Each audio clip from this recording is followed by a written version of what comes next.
Ladies and gentlemen, I apologise we're a few minutes late. We had some and for those in the gallery, welcome to the December Ordinary Council meeting. If you could all be upstanding for the Lord's Prayer and the recognition of the traditional owners. Our Father, who art in heaven, hallowed be thy name. Thy kingdom come, thy will be done on earth as it is in heaven. Give us this day our daily bread, and forgive us our trespasses as we forgive those who trespass against us. And lead us not into temptation, but deliver us from evil. For the kingdom, the power and glory are yours now and forever. Amen. If you'd remain standing for the recognition of the traditional owners. I'd like to acknowledge that we are meeting here today on the traditional land of the Bryakalong people of the Gunai-Kurnai Nation, and I pay respect to their elders past and present. If there are other elders present, I would also like to acknowledge them. Thank you.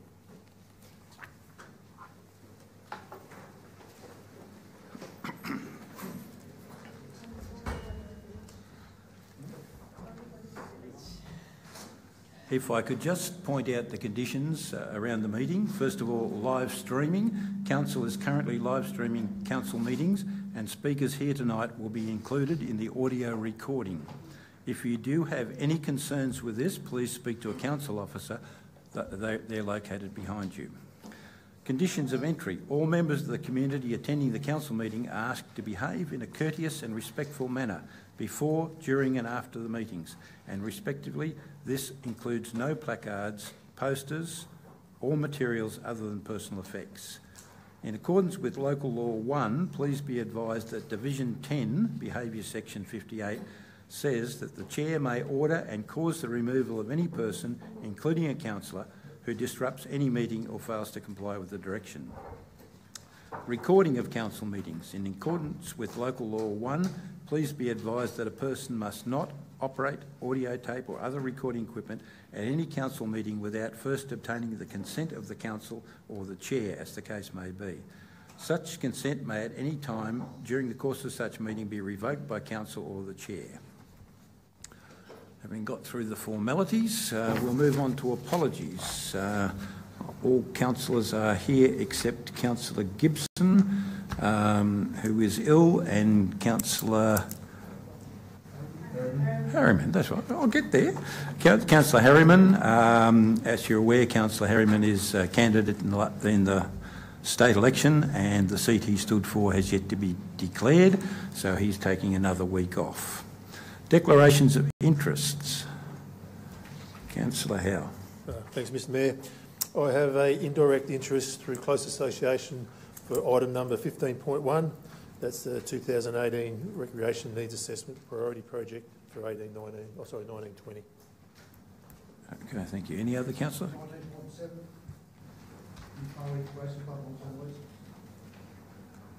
19.7. Okay. That's again indirect you're claiming there? Yeah. Okay. Any other councillor? All right, we'll move on. Okay. We'll move on to the adoption of minutes of the meeting of the 5th of November 2018. Would somebody like to move adoption? I know this will be a problem. Councillor McFarlane, thank you. A seconder? Happy to second. Thank you. Any opposition? I take it there is none. If not, I'll declare that passed unanimously. Acknowledgements. Councillors may raise any formal acknowledgements that need to be made at this time. Does any councillor wish to raise an acknowledgement?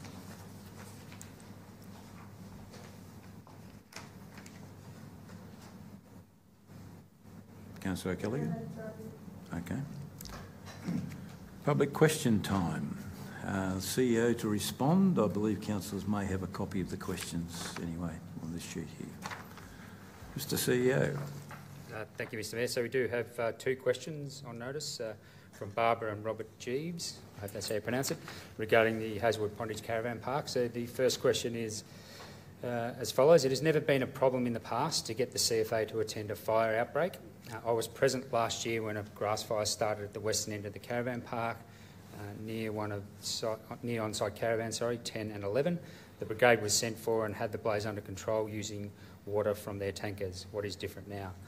So council is required under the Residential Tenancies Act, which relates to caravan parks and mobile dwellings, their regulations to set out the fire safety requirements for caravan parks. These regulations require a caravan park business owner to provide and maintain firefighting equipment on site for a caravan park. Failure to comply with the regulations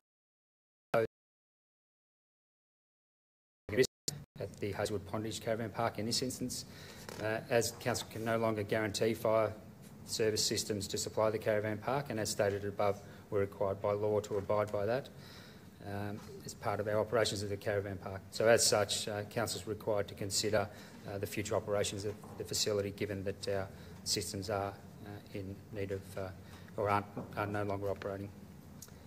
The second part of the question from Barbara and Robert Jeeves, the second question again related to the Hazelwood Pondage Caravan Park is, why is the current council so keen to rid the Morwell community of a tourist attraction, a camping facility and a source of income for local shop owners?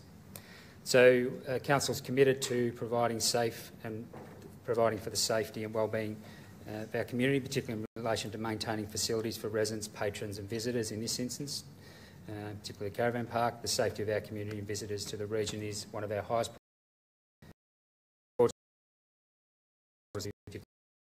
fire service system not being in operation. So we're obviously disappointed with the circumstances surrounding this particular issue, and feel for the entire community, site holders and patrons, that the potential impact a closure would have. And we have been working with the site holders for the past 13 months to try and provide a mutually beneficial outcome for the caravan park, but given this, in this particular circumstance, the fire service issue and also the lowering of the waterway that we're currently facing, that we particularly face, provides council with very limited options. Thank you, Mr. C. We now move on to members of the public wishing to address.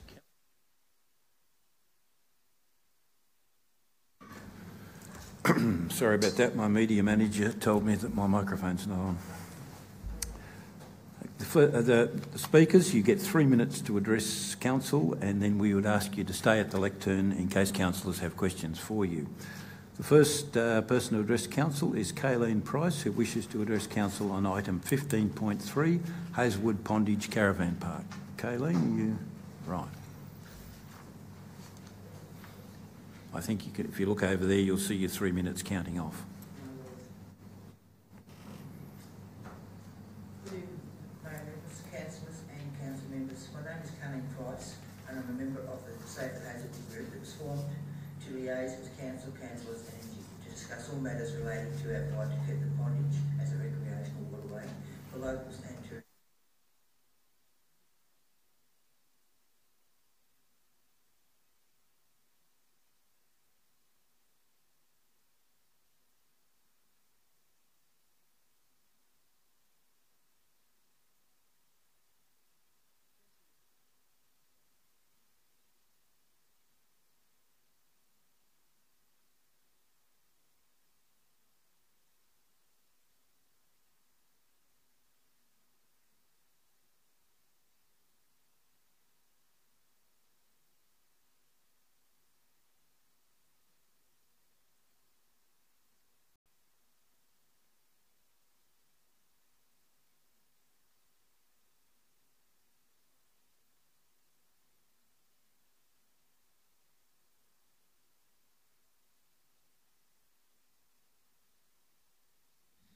Council has also stated that after consulting site holders, we no longer saw a future for the park. In a highly emotional state, some said they might not use the park with no water as much as they would with water. But I would have thought that the fact that we're still here fighting would dispel these notions. It was also stated that 6 permanents weren't renewing their leases, but didn't mention the 40 that were. Engie stated there are 3 options for the Hazelwood: repair the wall, return it to pasture or wetlands, all at the same cost, we were told at last meeting. So why not keep it as it has been for almost 60 years, a safe, family-friendly recreational water facility, which not only caters to local community, but brings much needed tourism to the Latrobe Valley. Engie's argument against this option was ongoing maintenance. If the wall's repaired properly, it should be standing in 100 years or more. And in 3 years, they also said that if it's not sold, they are going to handball it to the state government. So therefore, the onus would then be on the state government, not Engie. In the last 2 months, Daniel Andrews visited Maule, promising to bring industry and 500 new jobs to the area and to encourage families to relocate to regional Victoria. Surely a magnificent family-friendly recreational water facility would be beneficial to this cause and help bring new life back to this once prosperous area. So Engie and Council, please stand up. Engie in particular, return the pondage to its former glory and let it be Engie's thank you and legacy to the Latrobe Valley. Thank you.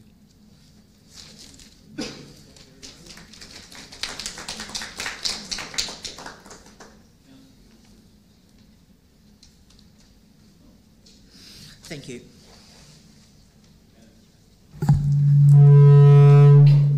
Steady. Our next speaker is Deborah, I apologise, Deborah Shkelly. It's all right, I'm used to it. Okay. Mr Mayor, councillors, ladies and gentlemen, my name's Deborah Scrally. Once again, I'm a permanent site holder at Hazelwood Pondage Caravan Park. Firstly, I'd like to express our extreme disappointment and anger by the direct actions of the new acting General Manager of Infrastructure, Martin Teplick, who he actually chose to decide that we did not need to know about tonight's meeting. We, as a group, feel that this was a calculated move to prevent us from even being here. As Kay mentioned, not even knowing about this proposal put by Council until Friday. So reduced numbers of people attending is purely because of lack of timing being able to get here. In saying that, I put it to Council that this proposal is all on ifs, buts and maybes.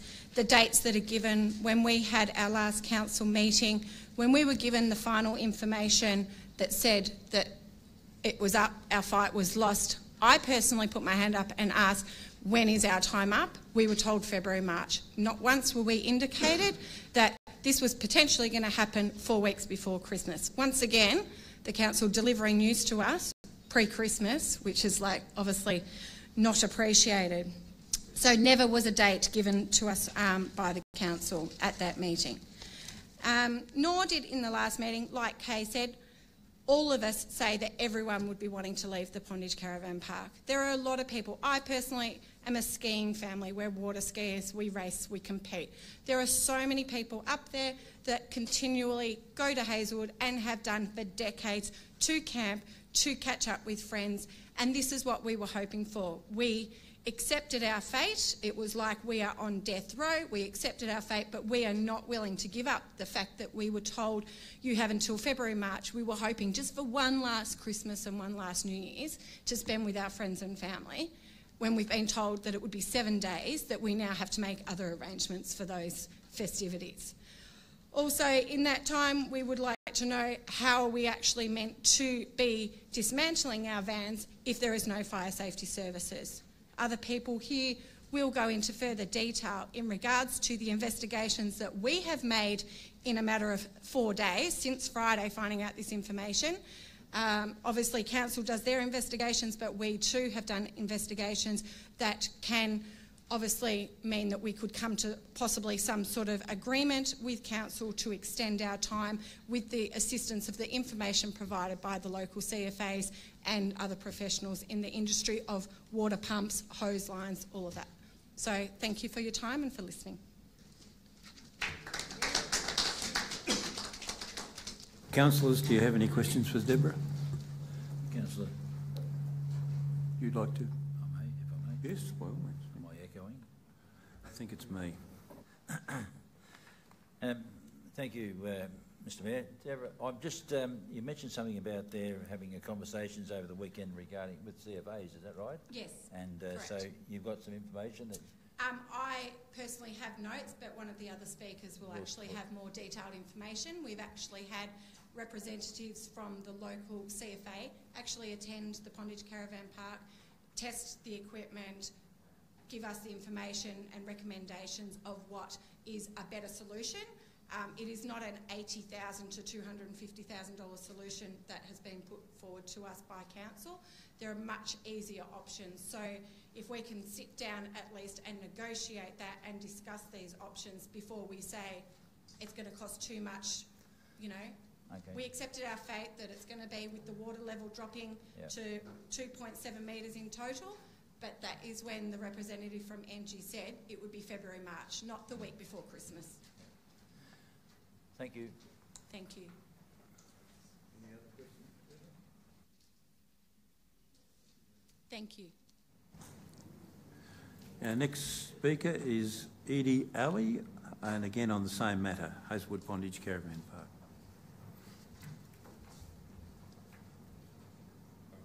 Good evening, Mr Mayor, councillors, ladies and gentlemen. I bought my caravan 2 months before we got the letter last year saying we've got to get out. Spent a lot of money on it, renovated it, and then 2 months later we used it for half of Christmas or a New Year. I spoke to Angie before I bought the van. I said to her, can I have a letter stating that the caravan park will be open for a certain amount of time? She goes, I can't write you a letter, but she goes, 4 to 5 years. I've gone out and bought this van, and then, as I said, 2 months later, we've just got this letter saying the caravan park's closing. I've got the phone call recorded. I have given it to my lawyer. So if we have to go further, it's not an issue. How's NG and the council going to reimburse some of us? Another lady bought her caravan 1 week before the letter was sent out, and same thing. Council have to approve the sale. They approved it all. Also, with the fire services, same as on a work site. There has to be fire services. If we're going to pack up our vans, a lot of vans are metal, steel. We've got to use grinders. We've got to cut oxy. If we have to get IH&S involved, we'll get them involved. That's just what the council and NG are going to do to reimburse some or most all of us for the vans. That's it. Okay, if you just hang on there a second. Councillors, any questions? None whatsoever? Thank you very much then. Our next speaker is Darren Campbell, again on 15.3, Hazelwood Pondage Caravan Park. Mr Mayor, councillors, we had the fire of CFA come down from Yanar on the weekend, and they have tested all the pumps and everything. All the pumps have been tested and tagged. They're still valid to June 19, so they're all up and running. Everything's running fine out there. Response time from Morwell trucks is 3 minutes. Yanar, it's 8 to 10 minutes. So if there's a fire, they're there quick with their own water and pumping stations. Now, it doesn't work at the caravan park unless there is an actual pumping truck there. That's the way the system is set up. So that's all good. Other trucks have portable hoses and pumping stations. Now, they can drag a hose out and it floats. Doesn't matter the water level. So it doesn't matter if they drop it down another metre, 2 metres, even 3 metres. The trucks can still suck water out. They also have what they call a quick fill system, which is in the Morwell trucks. They carry a pump out to wherever the water is, dropping in, and it pumps water out. So it doesn't matter the level of water. So the excuse that they're using is just a ruse, and we've got this from the CFA themselves. They also stated that, like every household, every caravan has a tap with a hose on it. If something catches fire, the first thing someone does at their home, caravan, wherever it is, they grab the hose. So there's water there. There's mains water there as well. Where am I? Yeah, on top of that, they also stated that if the water level does drop, they can put an extension on the existing hose that's there. It's not a big job, it's a very little job. They told me it's a piece of hose and a joiner. That's it, that's simple.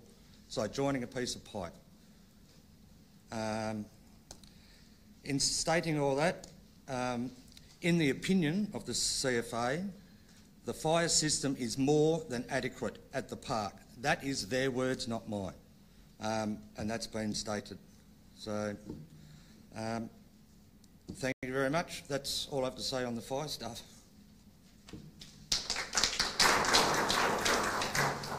Okay, Darren, if you just wait a sec. Councillors, questions? Councillor Clancy. Thanks, Darren. When Deborah was speaking earlier on, she said there was someone else who'd have more information on some costs and things. Is she talking about you? Not costs, no. Okay, I just wanted to... we've got Dave speaking after, and I just didn't want to lose the opportunity in case it was you. No, costs aren't me. They told me that it wouldn't be expensive. Picture a piece of round pipe, yay big, and a fitting. That's it. Right. So it's not a big job, is what they told me. It'd probably be done in no time at all.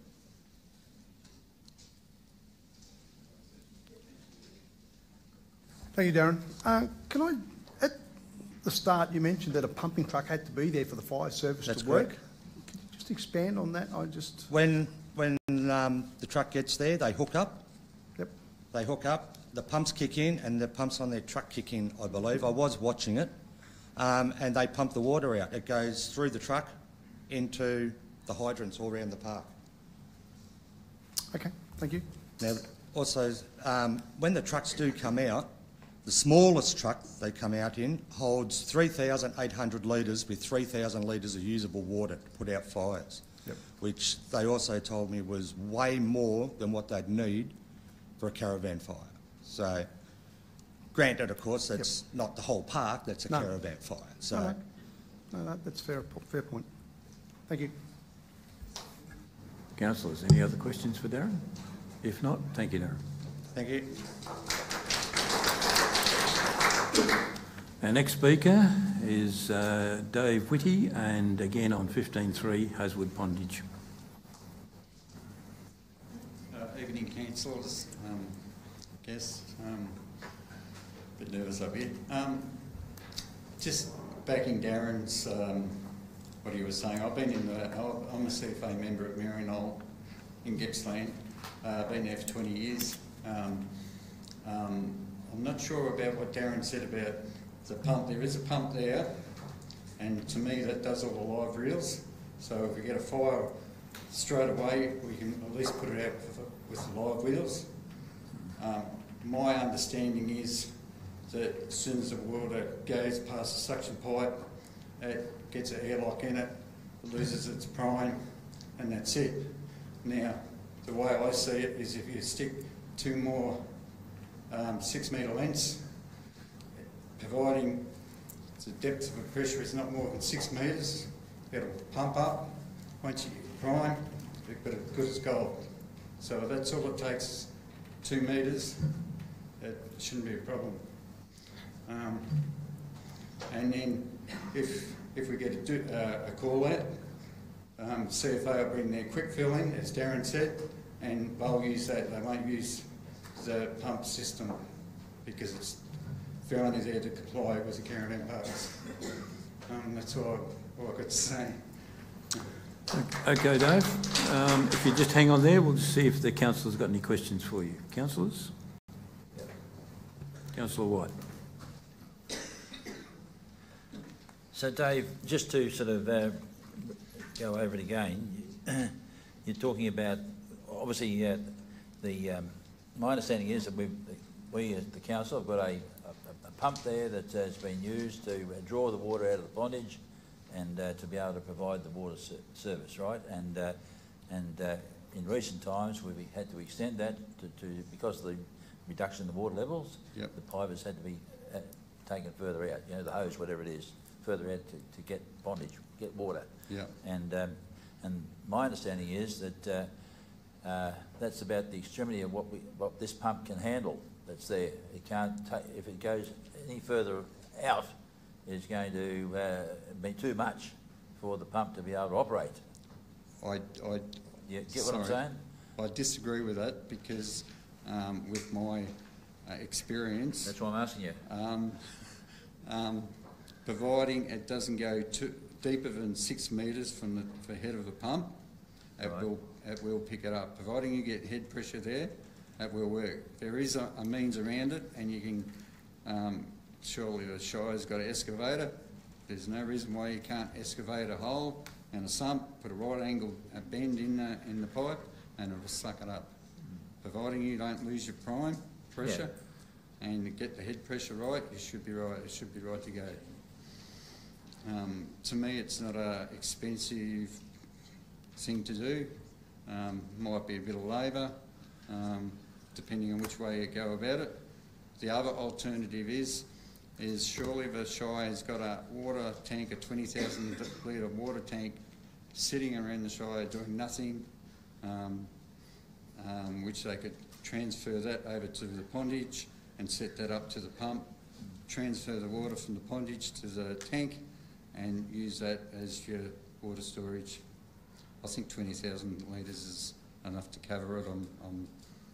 I'd have to check up with the caravan standards. But you only need enough supply there until you get your tanks there, and the tankers and the CFA should be there within 10-15 minutes at the latest, and then they'll just use their own gear anyway. So just to follow up, Mr Mayor. So what you're saying is that out further, and we require a bit of machinery or something or another, or me with a pick and shovel to dig a hole. No, I'm only joking. But to go further out to create a hole, which would be, if you like, what you call the sump, that the hose would be fitted into it. But that means we need to get some machinery on the bondage, I assume, in order to be able to create that. Yeah, I'd imagine you'd have to get the excavator out there, and hopefully it doesn't get bogged or stuck. But I've seen excavators go on dam sites and they just walk over it. It amazes me where they can go. So, yeah. Thank you. Okay. Thank you. Thanks, Dave.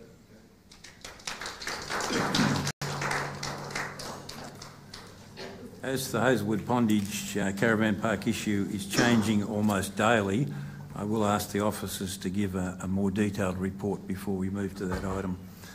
Okay, next item, next speaker is Wendy Farmer on item 17.7, accumulated cash surplus for 2018-19. Are you there, Wendy? Yes, you are.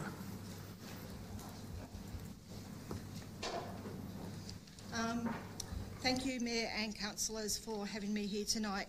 I'm representing both Voices of the Valley and the Rotary Club of Moe, which is a community organisation.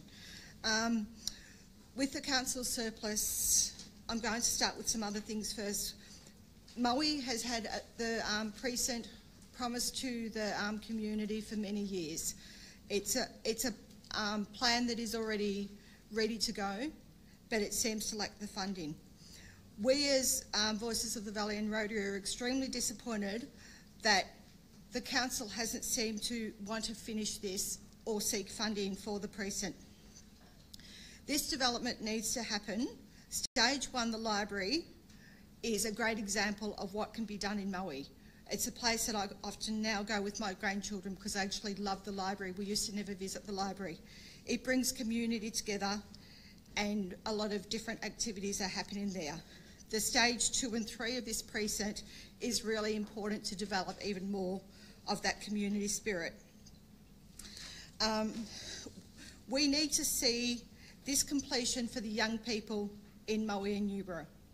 When you go out on the street and you speak to them, and I know a lot of the other people from Moe have done that, spoken to these young kids. They're awesome kids. They want a safe place. They want a really nice place to be able to skate and just hang out like we used to when we were kids. Another example I want to bring up is I was speaking to some people when I was getting a petition signed last week on my way to Rotary. 2 young guys, they're mid-20s, maybe a bit older. Both of them I could see that they had been either on alcohol or drugs.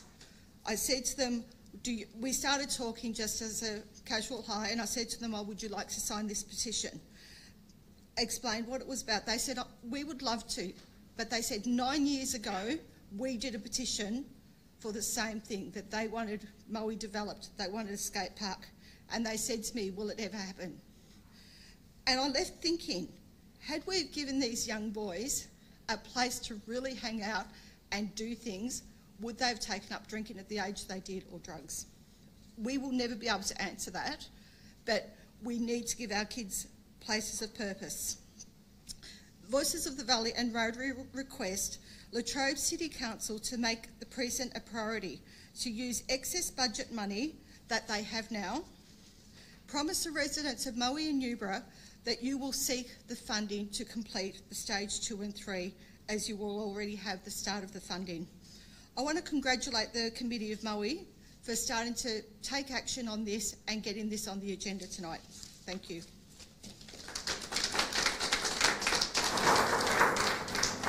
If you'd just like to wait there a second, Wendy, are there any questions from councillors? If not, thank you. Our next speaker, again on the same subject, the accumulated cash surplus, item 17.7, is Mr Steve Murphy. Steve, are you there? Right. Good evening, councillors, and I pay my respect to the elders of this land. I am here in support of the Kingsford Street Reserve and speak tonight as a representative of the Moe Community Garden Group. Every organisation needs a home, and we want to make this reserve our home. Tonight you are voting on the current proposal to make a full plan for the Kingsford Reserve, and we are fully supportive of this. However, we are also aware that this process has and may take some considerable time, and would like to ask Council that way we may be given immediate access to the current building on site, so that we might have a suitable place to work from. Currently, we are limited in what we can do, as we have no place to store our tools, put our library of books or various garden supplies. We do understand that the buildings are currently limited in their functionality, and we fully accept this. We need a home, and we hope that the proposed commitments will go ahead tonight. We ask that regardless of the outcome of tonight's meeting, that we would be given immediate access to the current buildings. This would show truly that Council is committed to keeping the reserve in community hands and give our garden group a home. We would like to work closely with Council and the other groups that have expressed interest in the Kingsford Reserve, and will work with Council on any future outcomes that may develop from this. Thank you. Thanks, Steve. If you'd like to just stay there for a second. Councillors, any questions of Steve? Looks like there aren't any. Thanks, Steve. Next speaker, again on the same matter, the accumulated cash surplus, item 17.7 on the agenda, is Susan Broadbent.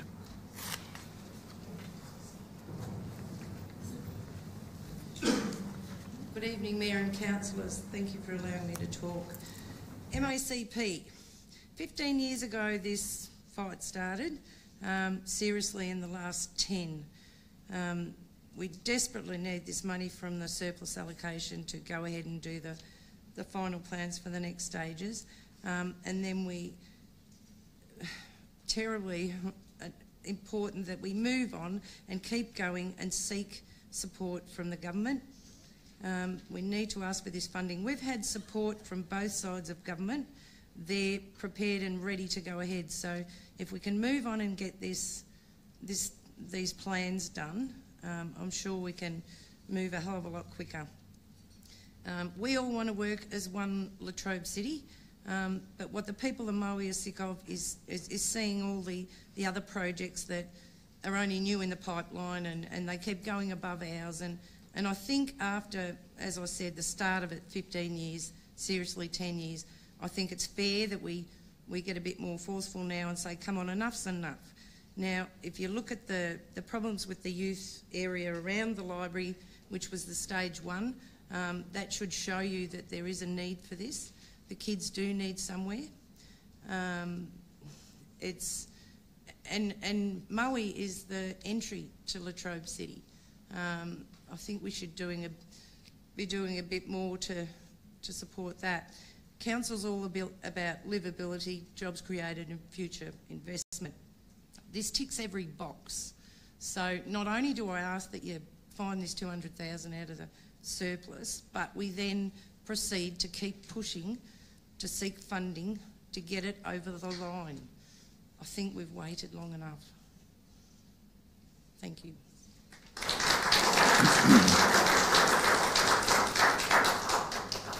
Thanks, Susan. Councillors, any questions? Thank you.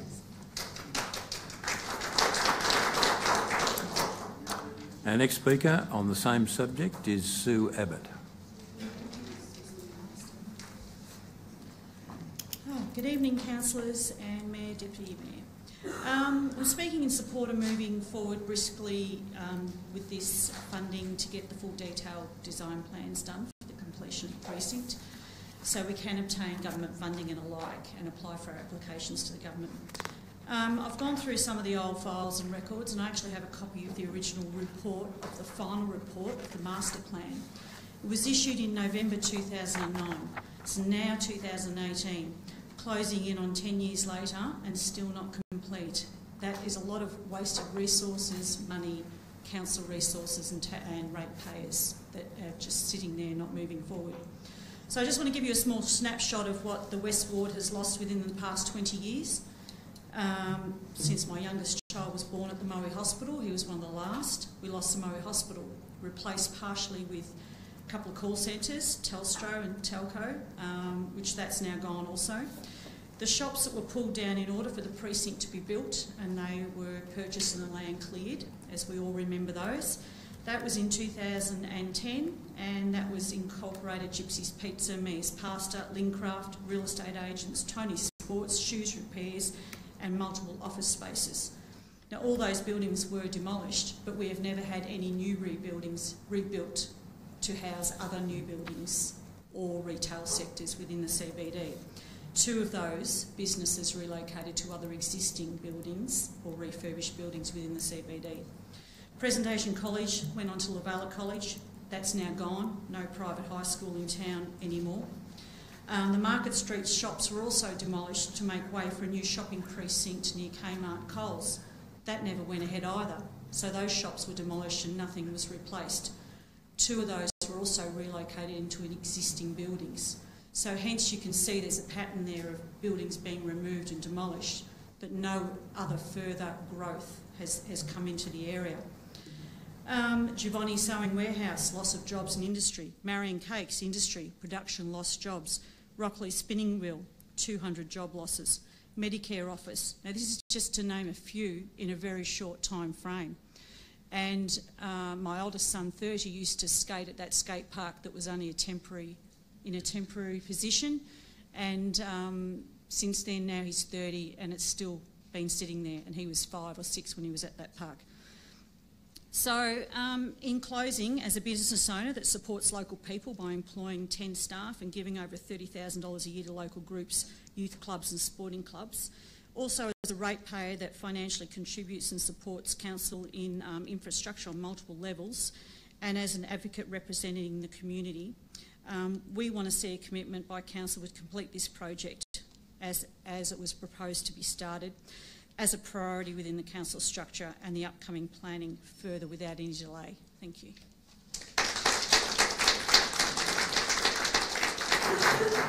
Thanks, Sue. If you just hang around a second. Councillors, any questions for Sue? Councillor White?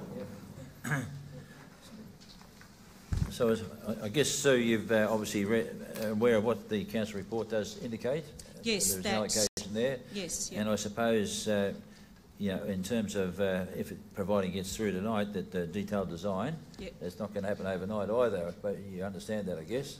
I do also know that if you look at the plans that have been detailed in the past, they are so close to completion. I do not believe that we're going to need $200-something thousand to complete them either. And to get a building permit to get construction happening, it only needs tweaking and fine-tuning. So I don't think it needs to go back full circle and have lengthy delays. Thank you. Okay, thank you.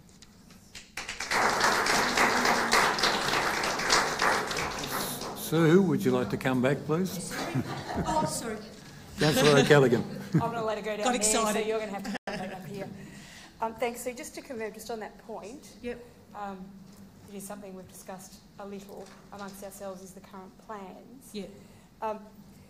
Is that your individual reflection on where it's at, or is that a view that you believe is more widely held in the community in relation to where the current plans sit? A bit of both. We've had a lot of community consultation, as a lot of councillors know, over the years. If you go back to community consultation and go back again, we're never going to all agree, and it's going to be delayed, and there's always going to be difference of opinion. So I think the last port of call, which was 2 or 3 years ago, we had this discussion and we said we can't delay anymore, we have to move forward. So I believe that maybe, yes, there could be a fine-tune and maybe an update, but if you go back to full community consultation and start from scratch again with design, not only are you wasting somebody's expertise in design, then you're going back and giving other people that might have differences of opinion, and we're going to be back to square one. So, Thank you. Yeah. Thanks.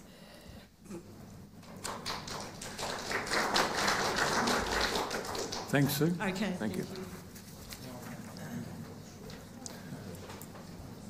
Right, councillors, we'll move on to item 9.1, which is councillor notice of motion, future of the Hazelwood Pondage. Councillor White.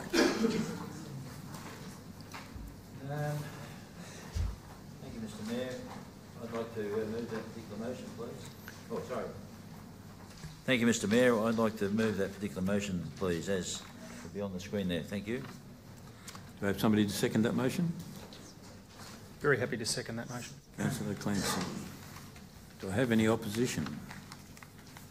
No opposition. Does any councillor wish to speak? Yep. Councillor White. Thank you, Mr Mayor. So, as I'm sure we all know, Hazelwood Pondage was created in the 1960s to be an integral part of the operations of the 1600 megawatt Hazelwood Power Station, providing cooling water. We also know that when originally constructed, the pondage was a state asset owned by the SEC of Victoria. In other words, owned by the Victorian community. This all changed in 1996 when the power station, including the pondage and the mine, went into private ownership. The Hazelwood Pondage has since its creation also become a significant sports, tourism, recreation asset, both for our local community and for other small parts of Victoria, interstate for that matter, and especially Melbourne and its suburbs. Formed in 1964, the Latrobe Valley Yacht Club has operated continually since then on the pondage, providing an extensive array of programs. And these have included weekly sailing for club members throughout the year, introduction of sailing to people who are wanting to get into the sport, done that over the past 30 years, sail training school for those who want to get involved and understanding the operation of sails, approximately 50 graduates in the past 10 years, and hosts for state and national championships. And this has been, more recently, this has included the Mosquito Catamaran Association, Explorer 16 Association, and the Hansa Class Association as well. And then most importantly too, it's been renowned, the Hazelwood Pondage, for the sauna sail. This annual regatta held on the Queen's birthday weekend was an iconic event on the Australian sailing calendar, and which attracted not only locals but included world champions, Olympic reps from through to novices. Schools program, offering school sailing programs in conjunction with the Yachting Victoria, up to 30 students per program. Sailability, this is an important program for people with disabilities to be able to have the benefit of that kind of experience, up to 30 students each week. And graduates from this program have gone on to represent Australia at World Championships, most recently the 2018 Hansa Class World Championships in Japan. The club has also, as you'd be aware, provided support to other sports, including open water swimming, triathlon programs, etc., etc. So at the NG Community Information Meeting held just recently at the Italian Australian Club, this was on the 14th of November last, the question was asked of the Hazelwood Rehabilitation Project Director, Tony Innocenzi, has there been any inquiries to NG seeking to purchase or otherwise the land upon which the pondage is situated? And Tony's response was, to the best of his knowledge, no. So to my mind, as has already heard again earlier this evening, the Hazelwood Pondage is a significant state tourism asset worth preserving if at all possible. We hear that to make the dam walls safe and stable will cost millions of dollars. And we know, though, that over the years the state government has been the beneficiary of significant coal mining royalties. And, for example, in 2016 and 17, $14 million was generated. I need a little extra time if I may. Yeah, got it. Moving extension, seconder, Councillor Law. Those for, those against, carried. Speak on. So the pondage has been, and if possible, should continue to be a significant asset for our community's recreation purposes. Yes, it may cost in the millions, but this should be seen as an investment for the long term. Can I say, and I'm sure all our councillors will agree, that this council very much values the support received from our state government through the Latrobe Valley Authority since its establishing following the closure of Hazelwood. So, councillors, this motion is about council seeking a meeting with our recently re-elected Premier to put our case, to discuss and consider all the possible solution options in determining the future of this highly valued, important tourism recreation asset which the state government should see as a key Victorian state tourism asset. And in closing, nothing worth achieving ever came easy. Thank you, Councillor White. Councillor Kensington. Thank you, Mr Mayor, and congratulate Councillor White for putting this notice of motion forward. To write to the Premier to seek a meeting to see what we can do about the Hazelwood pondage. Now, as we've heard from our speakers tonight, it is something that is near and dear to people's heart. And the difficulty that I always see when I look at the pondage and I look at the caravan park and I look at the van owners is that it's split. We don't own the water. We don't own the pondage. You know, we've got the caravan park and we're managing that, and people are using that. So there's always this balance between you can't have a recreation facility without water in the dam. You've got to have that. So we are very, very committed as a council to ensure that people can come and enjoy this space and people can come and spend their money while they're doing these events like Sauna Sail and all the other bits and pieces. It is recreation, but it's also lifestyle. And one of the other speakers, I think might have been Sue, had spoken earlier about that livability. That's what we're here about, livability. We're about economic growth. We want people to come and spend money in this area. So we're very much committed to having facilities that people can come and do that at. And that's why I think it's absolutely, imperative that we speak to the state government about that, because the water will dry up. And then we're in a spot where at the moment where we're under an act to ensure that we have fire services, and we can't have fire services unless we've got water. So we've got to have this conversation with the Premier about ensuring that we've still got water in the Hazelwood pondage so we can have all the other benefits that go along with it, and that's why I support this motion.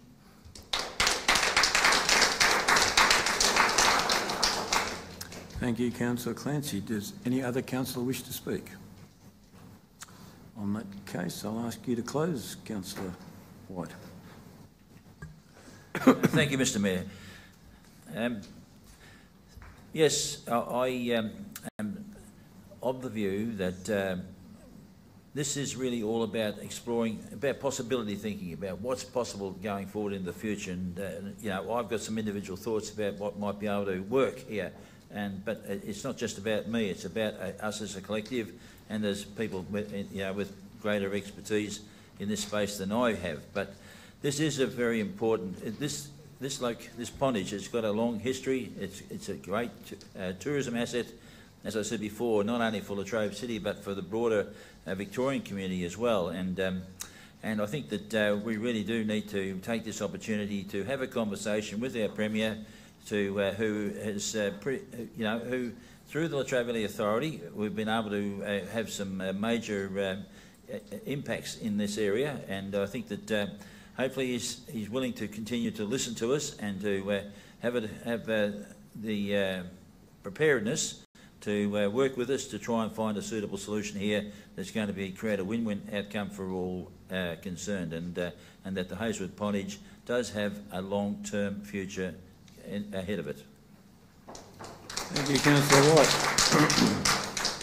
Whilst there is no opposition, there have been speakers, so we'll have to vote on this one. Those in favour, Councillor White, Councillor McFarlane, Councillor Law, Councillor Howe, Councillor Kelligan, Councillor Clancy and myself, carried unanimously. Councillors, we move on to the next item, which is 9.2. If you'll just indulge me with an explanation. Council has been negotiating with the government on the proposed Gippsland Motorsports and Events Centre feasibility study. It's time for us to take it public, but it has been in the in confidence section, and the officers have asked me to put this motion forward to allow the discussions to go public. It would be more convenient for one of you to move it rather than me to move it from the chair.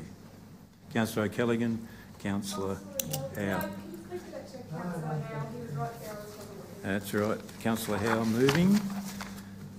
Councillor O'Callaghan seconding. Is there any opposition? No opposition. Does any councillor wish to speak? Certainly, certainly. For some time now, the council's been trying to get a motorsport and event centre up and going in Latrobe City. What we've done is we've got this feasibility study so we can go and chase the state and federal government for funding to move to the next step. And what this does is it allows us to release it to the public so then you all know what we've got planned and hopefully get a bit excited about it as we are. Thank you. Councillor O'Callaghan. Does any other councillor wish to speak? It came around very quick, didn't it? Councillor O'Callaghan. Thank you, Mr Mayor. Happy to speak to this on your behalf. This is a body of work that has been explored for quite some time. It allows us the opportunity to further look into opportunities which would bring not only a range of activity to the region, but with it a level of other development to a standard that would far exceed anything available in the eastern end of the state, I believe. So very happy to recommend this to my colleagues. Thank you, Mr Mayor. Thank you, Councillor O'Callaghan. I couldn't have put it better. Having had speakers, even though there's no opposition, we will have to vote on this one. Those for: Councillor White, Councillor McFarlane, Councillor Law, Councillor Howe, Councillor O'Callaghan, Councillor Clancy and myself. Carried unanimously. Move across to the next item. This is item 14.1, Events and Tourism Strategy, Draft Action Plan. Do I have a mover?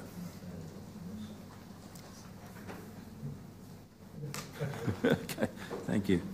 Moved Councillor Howe.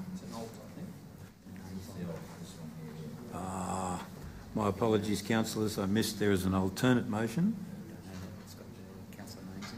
This is, the only difference is it has the councillor names in it. So it's no different at all apart from the councillor names, is that correct? Yeah, okay. So doesn't matter, Councillor Howe, what you're moving is exactly the same. Thank you. Do I have a seconder? Yep. Councillor White. Councillor Howe, would you like to speak? Latrobe City, we're quickly becoming the events centre of Victoria. We have a dozen major events a year, plus a couple of national events and numerous local events. So what this is taking that to the next step, where we're actually going to set up a committee for major events and to enable our tourism and local businesses to be able to feed off that. So this is the first step, and it's going to be a great step moving forward.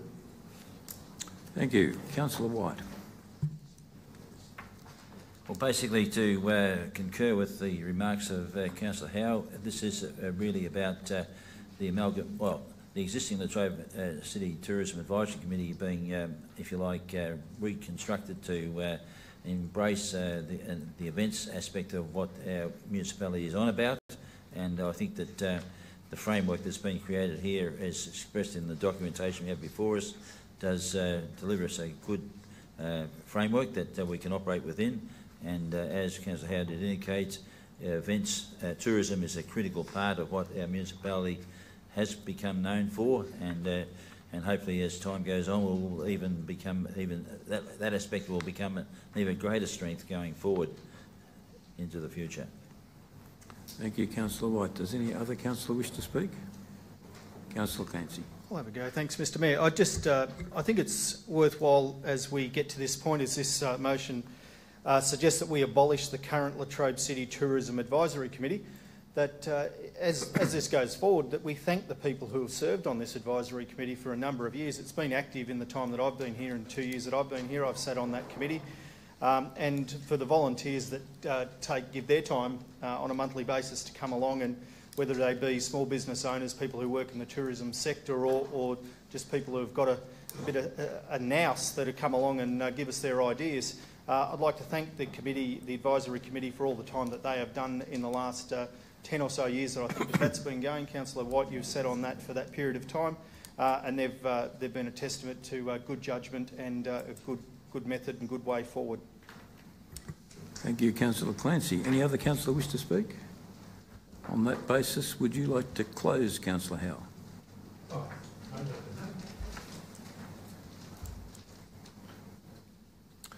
Right, whilst there's no opposition, there have been speakers. We'll put it to the vote. For those of you who are working off an agenda, this is an alternate motion. It's behind me. The only change is the actual councillors on the committee have been named on the screen behind me. Okay, for Councillor White, Councillor McFarlane, Councillor Law,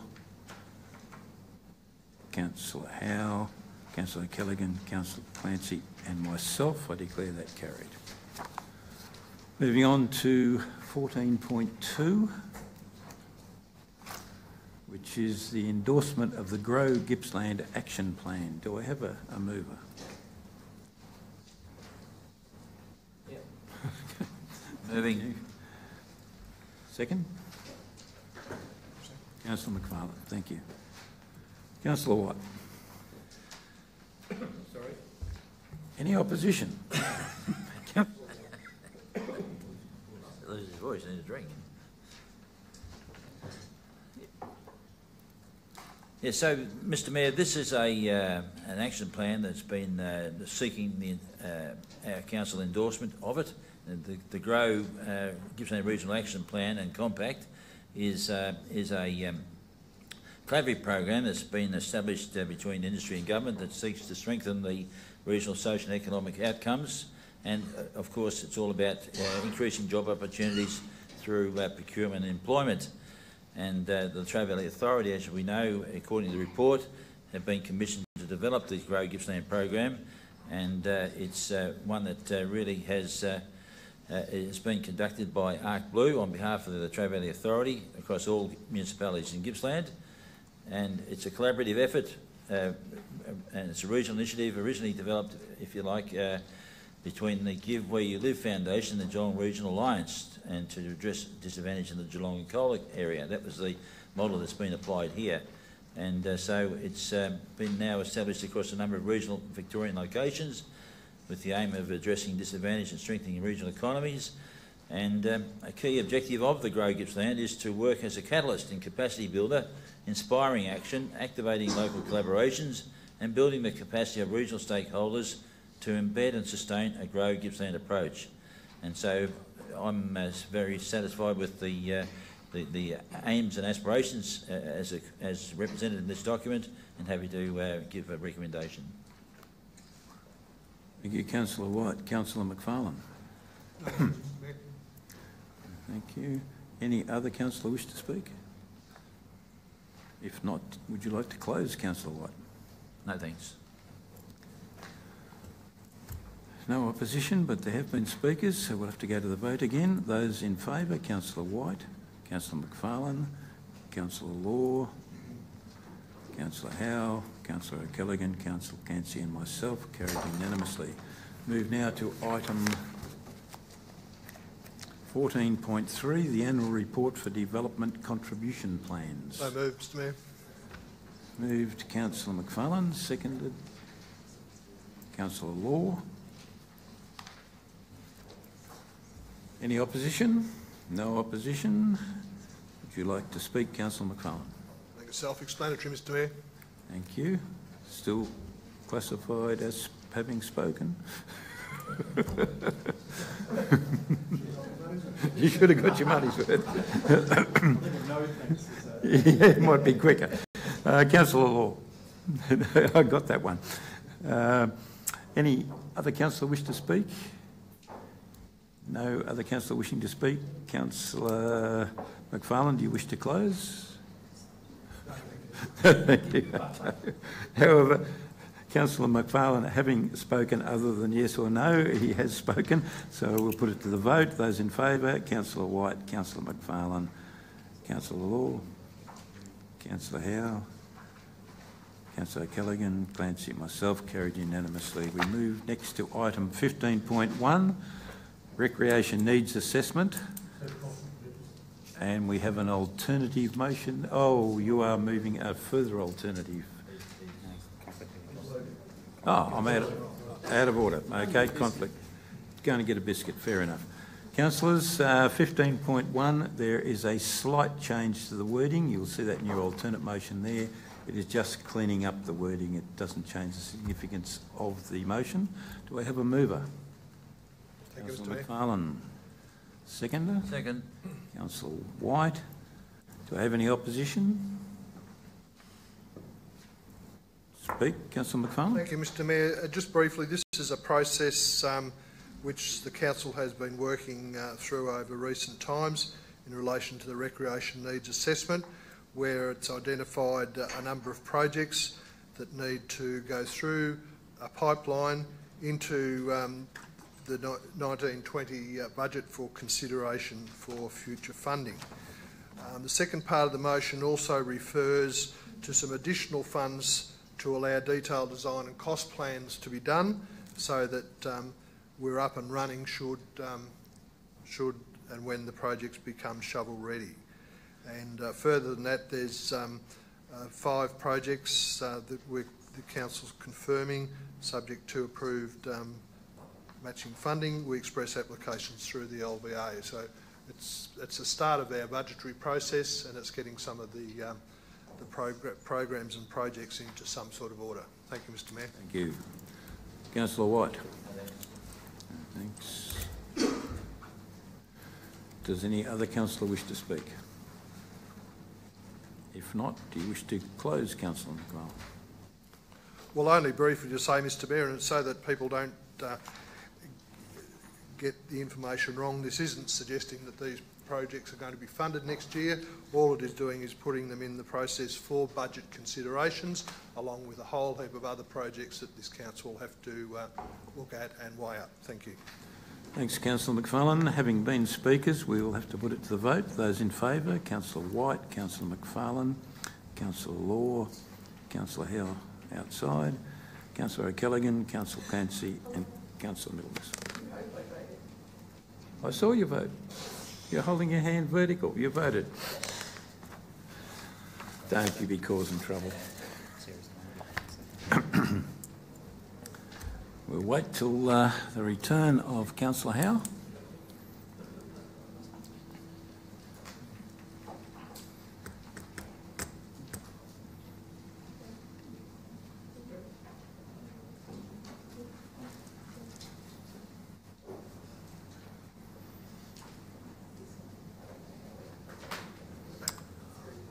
Welcome back, Councillor Howe. We'll move to item 15.2, which is the Traralgon Railway Reservoir Conservation Reserve endorsement of funding application to the Latrobe Valley Authority. Do I have a mover? Councillor Howe. I have somebody to second that. Happy to second that, Mr Mayor. So Clancy, seconder. Do we have any opposition? No opposition. Does any councillor wish to speak? Just briefly, this current budget year, 18-19, Council approved or put in the budget the new toilets for the Railway Reserve. What we can do is approach the LBA, and with their funding we can also, for the same cost, we can get the toilets, plus we can get a shed built for them to store all their equipment and to have classes there for students, etc. So what it really does is the ratepayer gets a better bang for their buck, the Railway Reserve gets their shed, and the public gets a toilet. So pretty much winners all around. Okay. Councillor Clancy. Thanks, Mr Mayor. I read this on the internet, so it's not necessarily true, but it was there, so I'll claim it.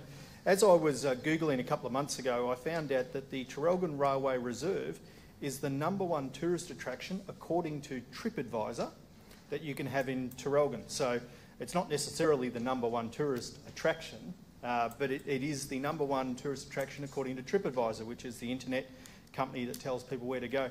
So they don't tell them where to go. I'll retract that. They suggest where people should attend for their tourism activities. So the Traralgon Railway Reserve, as Councillor Howe has suggested, we've allocated 140 for a public toilet. The state government in the last 3 months have announced lighting upgrades for the Railway Reserve as well. And this application, with the funding model that the LVA have set up, is a real opportunity to get that bang for the buck. And the committee have been working with designers and draftspeople to design this shed. It'll have an opportunity for school children to be able to attend to learn more about the Conservation Reserve. It'll have a pathway that connects from the shed down to the main water body and to the toilet as well for the walking tracks is there. And this dedicated group of volunteers have been working for close to 6 years for this particular project, and here it is now fully ready to go, and we're putting forward this resolution.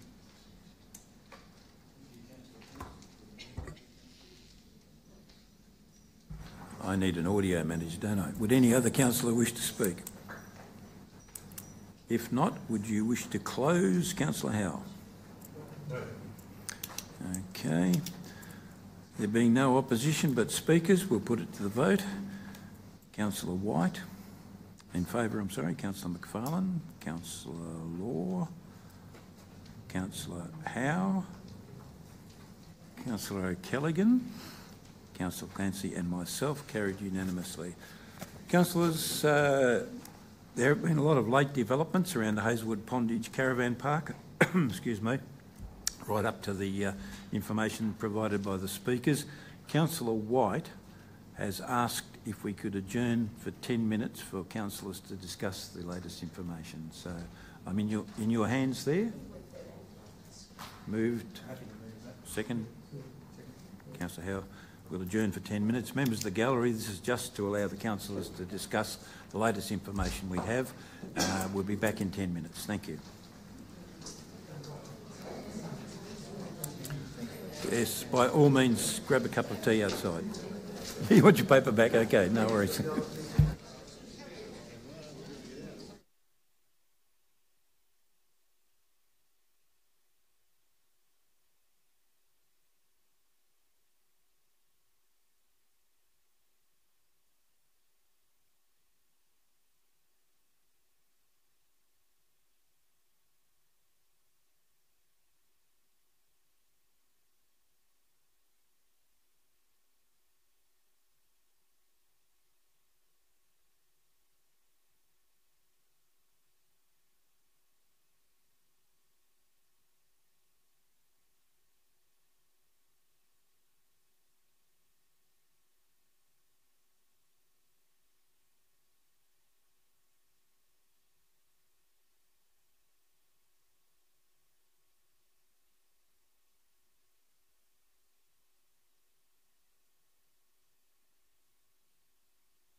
3, 2.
The first item of business, I will ask the councillors to move and second a resumption of the meeting.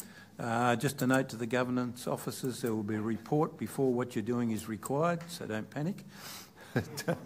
Okay, so councillors, could I have a mover and a seconder to resume the meeting? Councillor Clancy.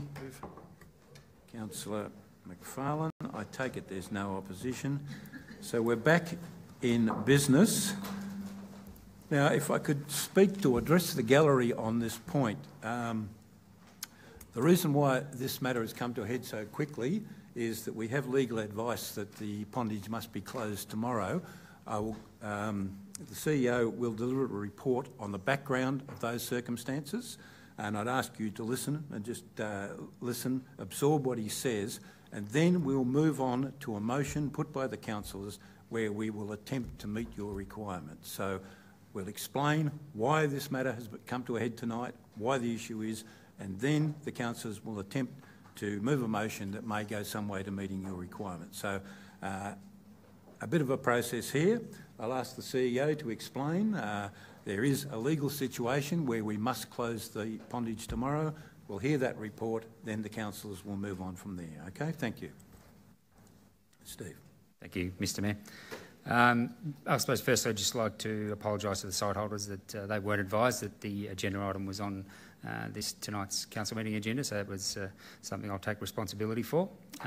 So in terms of a bit of background, in the early 2000s, I'm advised, the council went through a process to seek approval from the CFA and the building surveyor in terms of a firefighting service at the site. So typically firefighting services for caravan parks are provided via a water main that's connected to the water supply and provided in that way. Sometimes they're provided through tanks, and in this particular instance, because there was an operating power station and had a pondage that had a stable water supply, approval was sought to get dispensation from the CFA and through the building requirements to have a firefighting service that was via a pump system.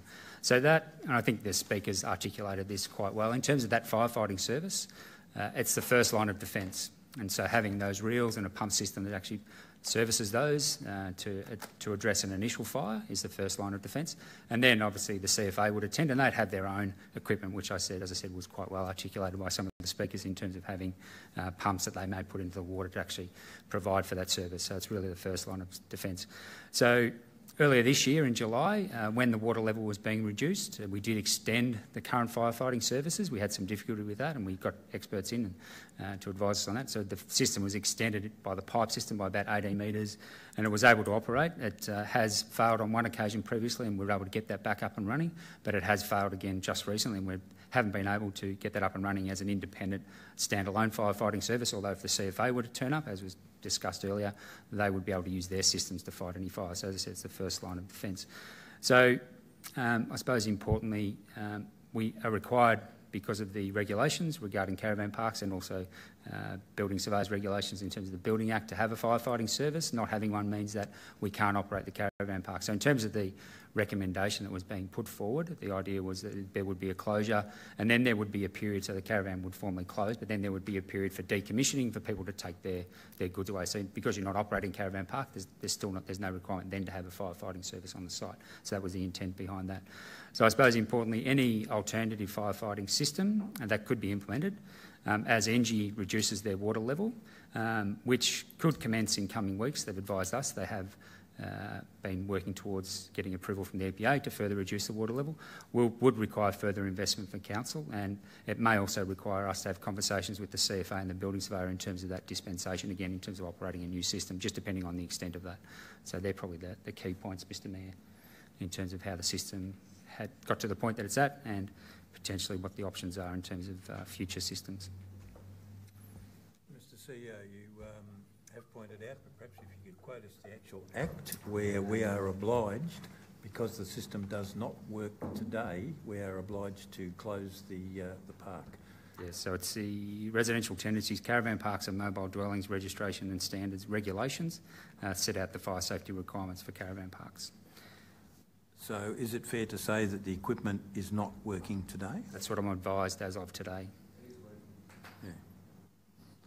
Well, our advice is it isn't, so I have to stick with that.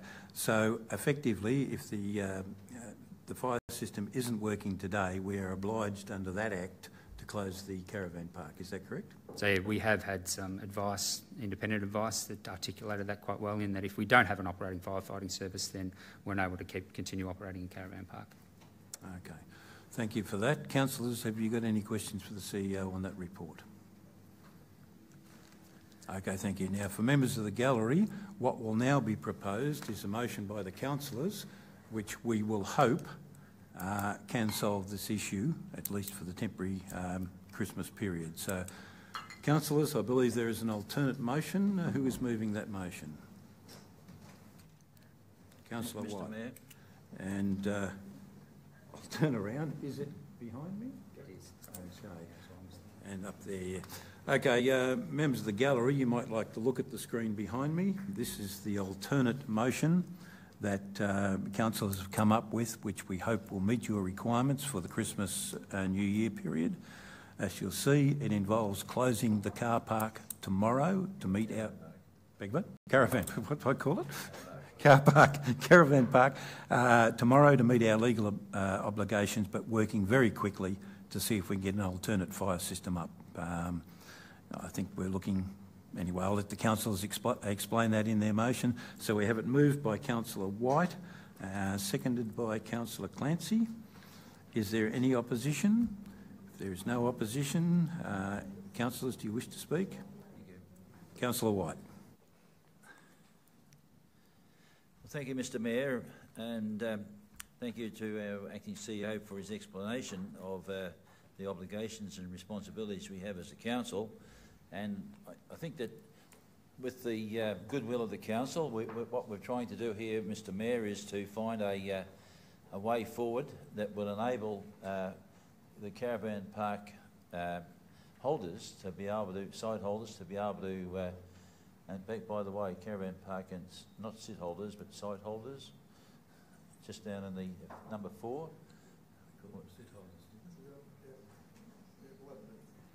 Just up a couple of lines. Down, there you go, across. And site holders, thank you. So, Mr Mayor, what we've tried endeavouring to do here is to try and create a window of possibility for the site holders in order for them to be able to have this one last Christmas and New Year together on the site at Hazelwood Pondage. And with a little bit of leeway in order to be able to pack up and go after that. And so, because I think this is really one of the key messages that has been presented to us, that it's all happened very suddenly.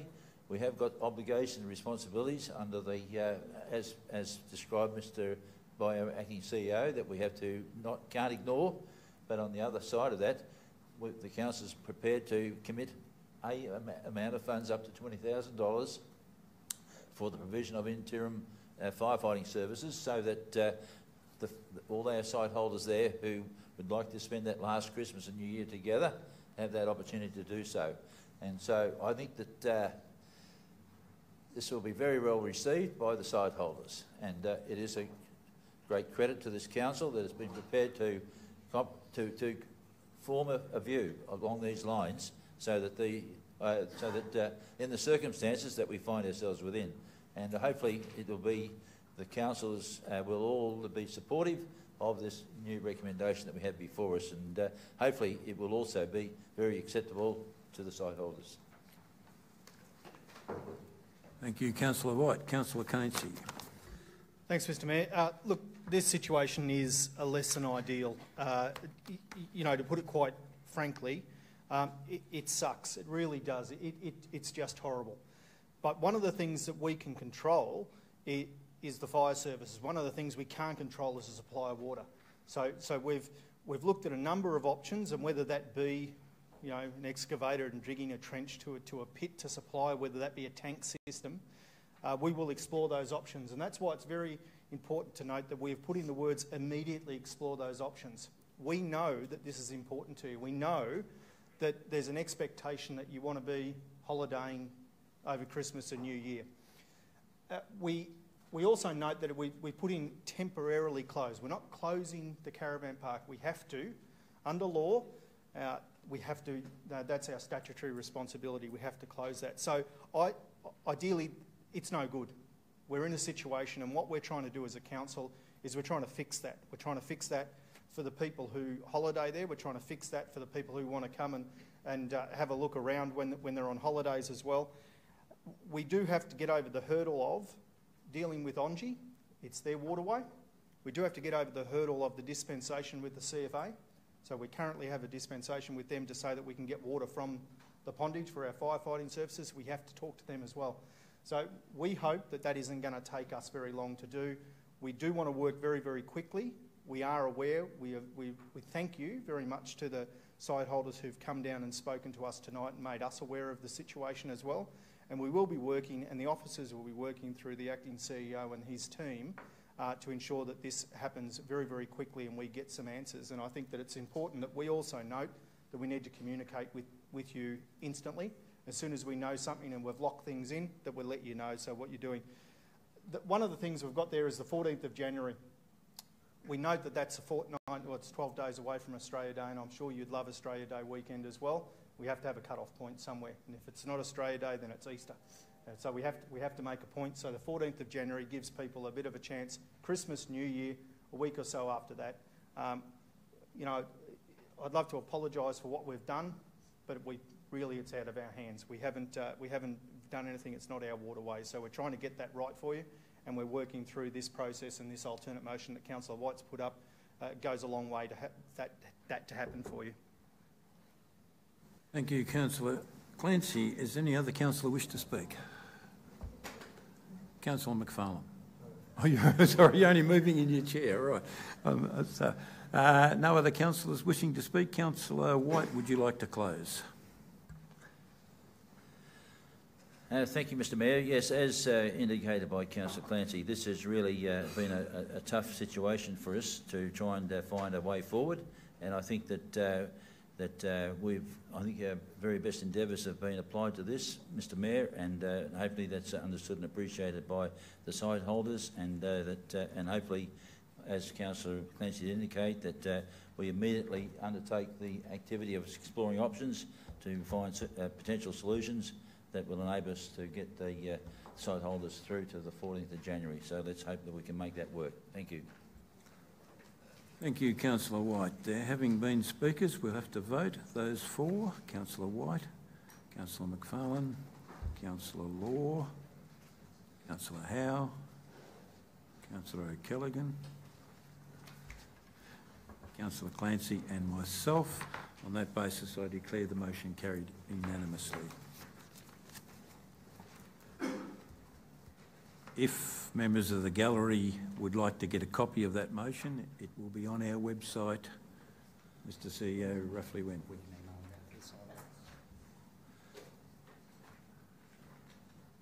not sure of the exact date, Mr Mayor, but we can email that out to the site holders in the morning. So we will email it to the site holders in the morning so you can digest it there.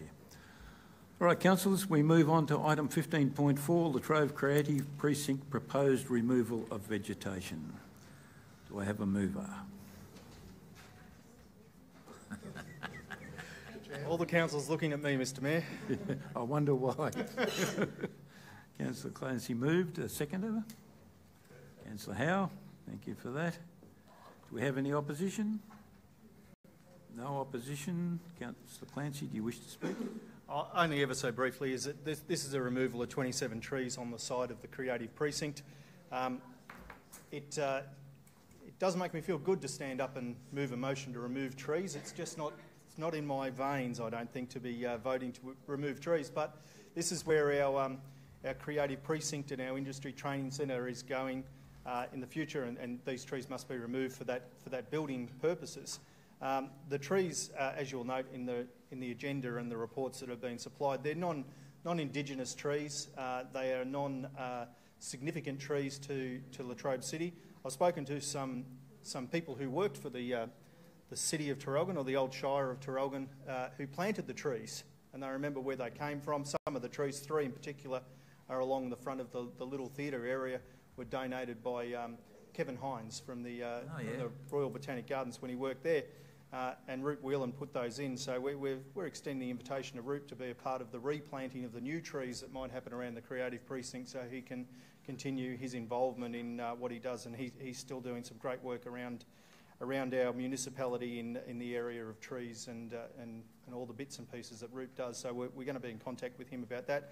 But these trees do need to be removed to make way for our brand new, shiny and very exciting performing arts centre and creative precinct that we've got coming up. Thank you, Councillor Clancy. Councillor Howe, would you like to speak? Okay. Any other councillor wish to speak? If nobody else wishes to speak, do you wish to close? Councillor Clancy? No, okay, that's good. As we've had speakers, we have to put it to the vote. Councillors, those in favour, Councillor White, Councillor McFarlane, Councillor Law, Councillor Howe, Councillor O'Callaghan, Councillor Clancy, Councillor Moose. Carried unanimously. Move on to the next item, which is 15.5, proposed removal of trees at Ted Summit and Reserve, Maui. Do I have a mover? Councillor Law. Okay, and seconded Councillor McFarlane. Do we have any opposition? I take it there's no opposition. Would you like to speak, Councillor Law? Thank you, to speak.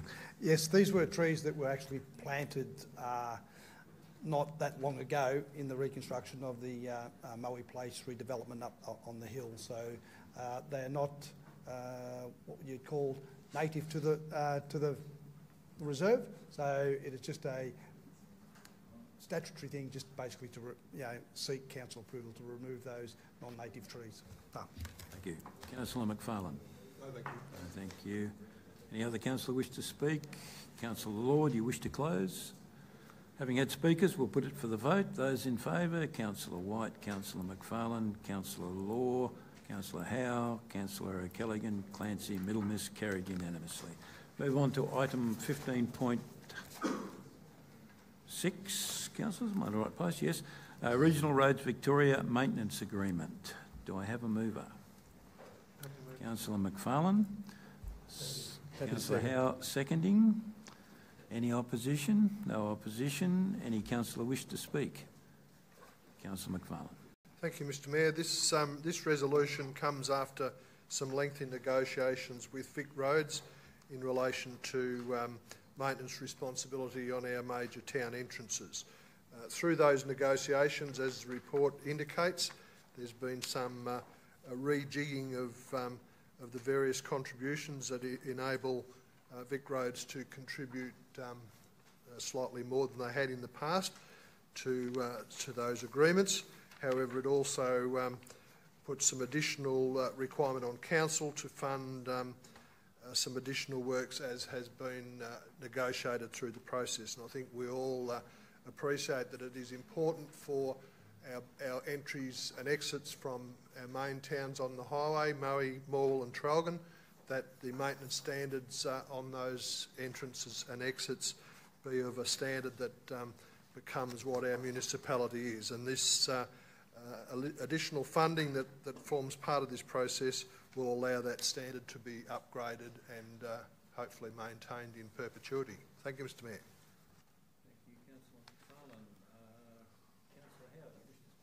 Just briefly, yeah, we've got a little bit more funding. I still think we get the short end of the stick when you look at what we get paid and what they expect us to do. However, our ratepayers do have that expectation that our highways are kept mowed and kept in good condition, and unfortunately that's the price that we have to pay to make sure that they're happy. So. Thank you, Councillor Howe. Does any other councillor wish to speak? If not, Councillor McFarlane, do you wish to close? No, as we've had speakers, I'll put it to the vote. Those in favour, Councillor White, Councillor McFarlane, Councillor Law, Councillor Howe, Councillor Clancy, Councillor Middlemiss, and against. Carried unanimously. Thank you. We'll move on to 15.7, options to address dust and amenity issues, Black Tank Road and Railway Avenue, Glengarry. Do I have a mover for that motion? Have an alternate? Yes. You have an alternate motion. Is the motion on the screen the alternate? I don't have a copy of it here, but... Additional point at item 3. Okay. So you're moving the alternate, Councillor O'Callaghan, and do we have... Second, Mr Mayor. Second to Councillor Howe to second it. Do we have any opposition? No opposition. Do you wish to speak, Councillor O'Callaghan? Just very briefly, and then I'll let Councillor Howe pick it up, I think. Okay. Thank you, Mr Mayor. You may remain seated. Oh, that'd be great. Thank you. Just in relation to the report, I think we have discussed this a number of times, and there are issues around the dust on percentages of days, but we also agreed to bring this item back post the Glengarry East Development Plan consideration, which we've done. I just disagree with the information in the report in relation to there being no impact of the Glengarry East Development Plan. So I think we run the risk that there'll actually be a further exacerbation of the dust and the issues on Black Tank Road. The report itself states that the traffic consultant considered that no motorist from the development would use Railway Avenue or Black Tank Road route in preference to Cambrook or Traralgon Maffra Road option. I just think that's a fairly wide-reaching assumption, and I don't think it's consistent with the current patterns of traffic usage in that precinct, particularly at busier times of day. So this just allows us to give further consideration to that Fixing Country Roads program. It won't be the next, it may be future, but there's also the special charge scheme option left open. Thank you, Mr Mayor. Thank you. Councillor Howe. Thank you. This is really running along council policy. Our policy at the moment is if people want their road sealed on where they live, we have to send out a special charge scheme process, which we go through. We get 8 or 9 requests per year to get dirt roads sealed. So this is probably the best policy that we can come up with. Saying that, we can always apply for funding, which is what Councillor O'Callaghan has put in. So. Thank you. Any other councillor wish to speak? If not, would you like to close, Councillor O'Callaghan? No, thank you, Mr Mayor.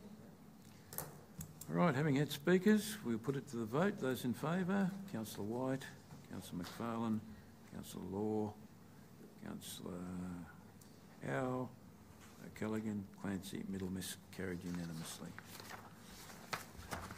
Move on, councillors, to item 16.1 in community services, Maui CBD safety audit and closed circuit TV feasibility study. Do I have a mover? Councillor Law. Somebody to second? Councillor McFarlane, thank you for that. Any opposition? No opposition. Would you like to speak, Councillor Law? Any councillor wish to speak? On that basis, I'll declare it carried unanimously.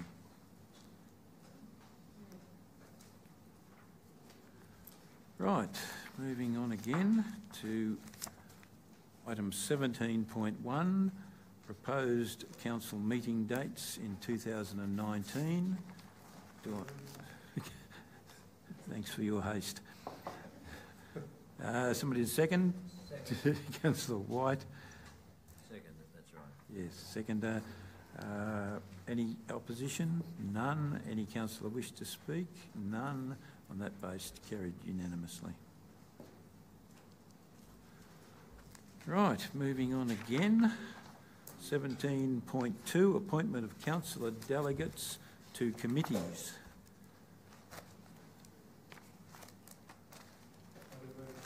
Thank you, Councillor McFarlane. Seconder, Councillor Law. Any opposition? None. Any councillor wish to speak?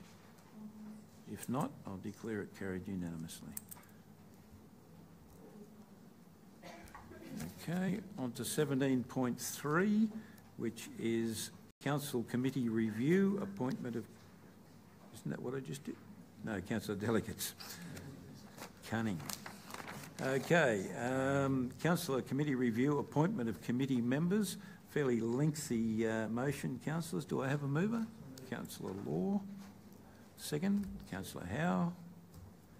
Is there any opposition? No opposition. Does any councillor wish to speak? Again, carried unanimously. Move over again. 17.4, online submission of petitions. This is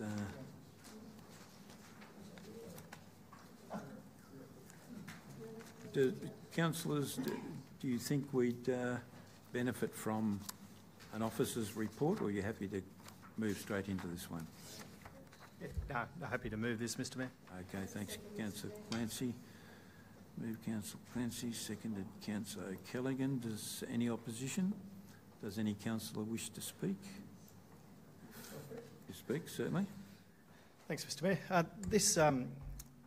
This motion is to approves the introduction of an e-petition portal. Now, this will be available for people to do petitions when they want to present to council for a particular issue that they may have, or that they want to garner signatures and support to bring that to council. This can be done online. And now this is a really good system, and as the officers have provided us a report for this new system, it looks like it becomes a almost flawless system that people can jump on, can sign into, and everything gets uploaded and everything gets kept that way. And it's a much easier and simplified way that people can do their online petitions. We do get them in different sorts. Of course, there's the paper ones, but there are the other online ones that you might get where you have to sign up, and you know that third-party company gets your email address and phone number and things. This is directly to council, so it's very much this. It's almost the same as a piece of paper with a name and a phone number and an email address, and that comes into council rather than going through a third-party provider who may retain your information. So this will be just run through our website. Thank you, Councillor O'Callaghan. Do you wish? Thank you, Mr Mayor. The other issue that we're facing in relation to this is a level of inconsistency around petitions as they're currently presented to council. We want to avoid a circumstance where a petition is presented and then found that it can't be tabled. A lot of groups put a lot of work into developing and then submitting petitions, and we just want to make sure as much as possible that we can make an easy, quite natural pathway for that process, and ensure that we clearly articulate our expectations and that that's duly reflected in a process that will allow all of those petitions to be tabled in a way that's consistent and easy to access. So I believe this will, in a lot of ways, simplify the petition process and also avoid any confusion around petitions by some of those third-party organisation sites that Councillor Clancy has referred to, that don't currently meet our obligation under local law. Thank you, Mr Mayor. Thank you, Councillor O'Callaghan. Does any other councillor wish to speak? If not, do you wish to close, Councillor Clancy? No. Okay. Having been speakers, we have to put it to the vote. Those for: Councillor White, Councillor McFarlane, Councillor Law, Councillor Howe, Councillor O'Callaghan, Councillor Clancy and myself. It's carried unanimously. Moving on to item 17.5, proposed public highway declaration, Morwell Central Business District. I recognise you, Councillor McFarlane. You're obviously moving it. Second. Second, Councillor White. Any opposition? No opposition. Would you like to speak, Councillor McFarlane? Well, just briefly, Mr Mayor, this is tidying up some of those little laneways that sit in amongst our CBD. I'm not quite sure why this wasn't done 30 or 40 or 50 years ago, however it hasn't. Or last century, yeah. Or last century, yes. However, it does need to be done, and I believe that we've been through a process to do some in Moe in recent times, and this now tidies up the Morwell laneways. Thank you, Mr Mayor. No, Mr Mayor.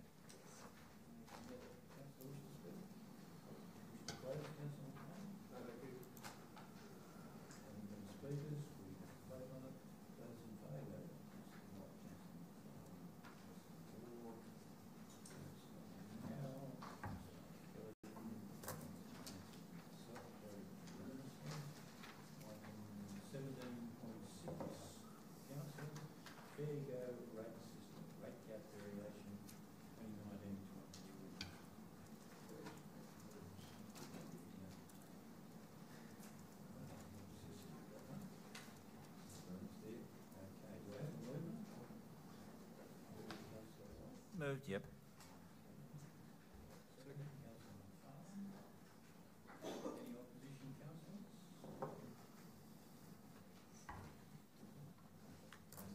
Is off. Okay, it's only the 10th time tonight. Where did I get to? I had a mover and a seconder. No opposition. Councillor White, do you wish to speak? Very briefly, Mr Mayor, just to say that this is an opportunity for us as a council annually to consider whether or not we want to undertake the process of applying for a rate cap variation greater than the was it 2.5% that currently is available to us, and we I think it's the view of this council that at this particular point in the journey of this council that we don't believe it's appropriate on the basis of how we're travelling financially that we would be able to mount an argument to be able to seek a variation that would enable us to generate funds greater than the 2.5% we currently attract from our community. And on the other side of that, of course, is that within our community, we're trying to, I believe, make sure that we have the least impact possible on each of us, of our ratepayers, so that and it's not it's still a financial burden, I know, but we don't want to really be in the situation where we're adding to that burden at this particular point in time. Thank you, Councillor White. Councillor McFarlane, do you wish to speak? Fine. Does any other councillor wish to speak? If not, Councillor White, do you wish to close? No, thank you. Having had speakers, councillors, we'll have to vote on it. Those for: Councillor White, Councillor McFarlane, Councillor Law, Councillor Howe, just made it, Councillor O'Callaghan, Councillor Clancy and myself. Carried unanimously. Move on to item 17.7. This is the accumulated cash surplus allocation 2018-19, one we had a number of speakers on earlier. So moved, Mr Mayor. Seconding, Mr Mayor.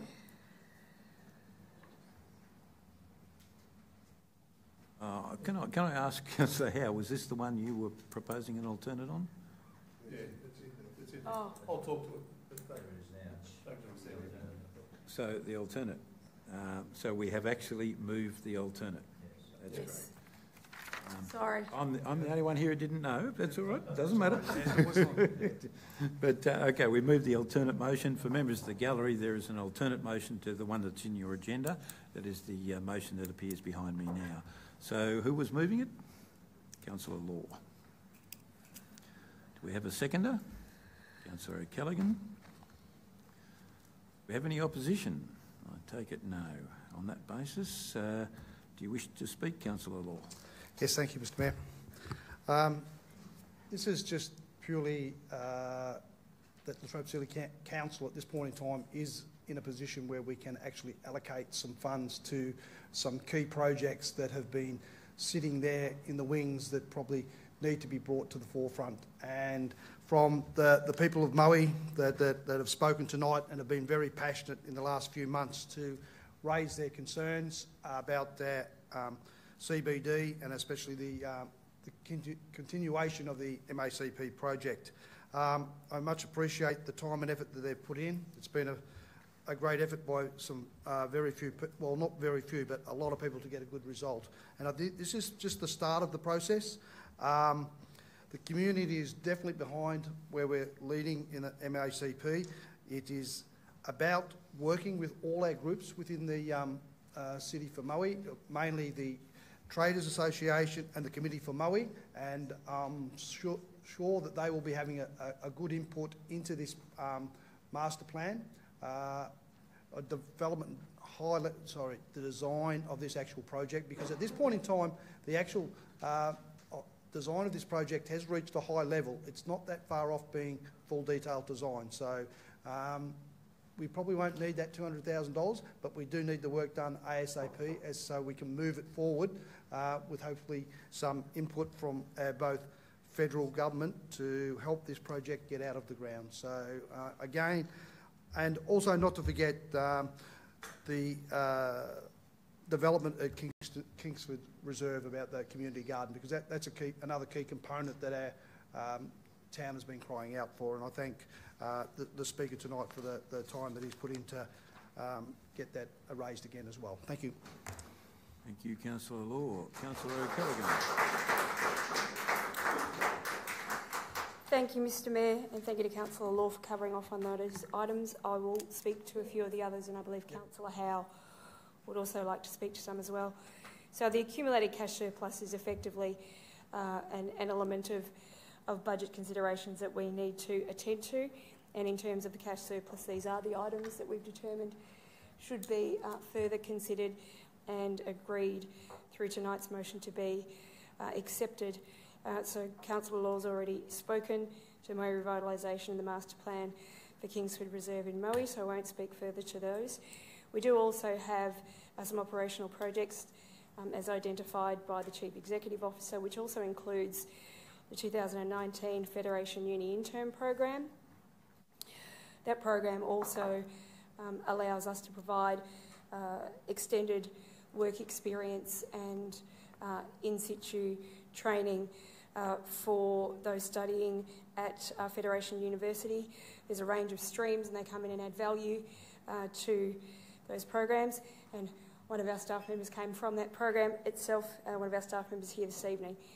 It is a valuable program. The mention of the further review is to give consideration to those students who may be from Latrobe City but who are studying at other universities, so that it isn't just limited to those who are studying through that university, but that will be considered at a later date. The other item that is there that sits at the level of $15,000 is a sponsorship arrangement for the Gippsland Community Leadership Program, of which many of you will probably be quite familiar. I'm up now. I needed a stretch. So that's also included in this cash surplus allocation. Thank you, Mr Mayor. Thank you. Any other councillor wish to speak? Councillor Howe. Thank you, Mr Mayor. Just briefly, to the people that come to Maui to speak tonight, we haven't forgotten about you guys. We, as councillors, Councillor Law and Councillor Gibson constantly put your needs and demands in front of us, as do all the other councillors for the different wards. And what we do try over the budget process is to try and make it so everybody gets a bit. I'm not saying we get it right every time, but we do our best. And hopefully over the journey, the 10 years or 15 years, you can see that that the funds are spread as equitably as we can do it. Now, speaking about Traralgon South, the 90,000, last week I got 70,000 approved for the main drain. I met with representatives from the Traralgon South Recreation User Group last Thursday, who had a list of other projects that needed funding. After that meeting, I spoke with the acting manager of recreation. I said, out of this list, what do we need to fund now to prevent further damage getting done down the track? So for the extra $20,000, just so everybody knows, and it's transparent, we need $5,000 to repair a septic system out there. We need $5,000 to repair the roof of the pavilion, and we need $10,000 to clear blackberries and fire maintenance at the Wes Pump Oval at Coligny. It's a case of spending $20,000 today to make it safer as far as fire prevention, and also to ensure that there's no further damage done to the roof if it rains and if the septic tank finally gives up. So, thanks. Thank you, Councillor Howe. Is there any other councillor wish to speak? If I judge the mood of the gallery correctly, Councillor Law, an encore is required. No, look, I'd like to thank all our councillors. That this has been a battle for our constituents of Moe. We've been there knocking on the door for a long time, and I thank their passion. Just not just for the business community, but for our youth that really need something, that they need a home, and they really need something key, because at the end of the day, we're about building infrastructure that's for the future, and this is a key part of that building for our future. And I think our kids will really benefit by what we're trying to create here. So thank you very much. Thank you, Councillor Law. Okay, because there were speakers, we must vote on this one. Councillors, those in favour: Councillor White, Councillor McFarlane, Councillor Law, Councillor Howe, Councillor O'Callaghan, Councillor Clancy and myself. Carried unanimously. Move on to item 17.8, which is the finance report. Just bear with me a second, councillors, as I've lost the motion. There it is there. Do I have a mover for item 17.8? Councillor McFarlane. Second? Councillor White? Okay. Any opposition? No opposition. Councillor McFarlane, would you like to speak? Councillor White? Mr Mayor, thank you very much. Yes, just briefly, this report obviously gives us an overview of the financial situation as at the end of September, and I think that it's important that our community takes an interest in examining the figures that are presented, and obviously this is very important that we are within the financial performance ratios that council needs to be, and in terms of the industry expected ranges. So it is a very good bedtime reading document. Especially if you can't sleep. Does any other councillor wish to speak? No. Councillor McFarlane, would you like to close? No, thank you. Okay. Having had a speaker, we'll have to vote on this one. Councillors, those in favour: Councillor White, Councillor McFarlane, Councillor Law, Councillor Howe, Councillor O'Callaghan, Councillor Clancy and myself. Carried unanimously. We move on, councillors, to 17.9, tabling of Assembly of Councillors' records. Very much a procedural issue. Do I have a mover? So moved. Councillor White. Do I have somebody to second? Councillor Law. Any opposition? No opposition. Any councillor wish to speak?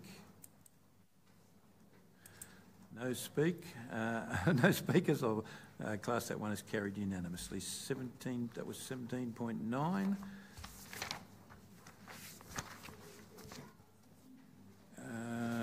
That was the last item, was it? Yes. So we should now move to urgent business. Are there any items of urgent business? If not, councillors, we will now adjourn. We'll move to close. To move into items closed. Move Councillor White, seconded Councillor Clancy. No opposition, carried unanimously. Members of the gallery, we now invite you to join us for a cup of tea. And say goodbye.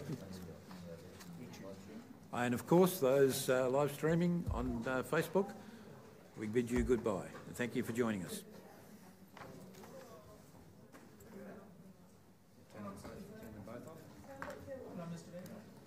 We got through.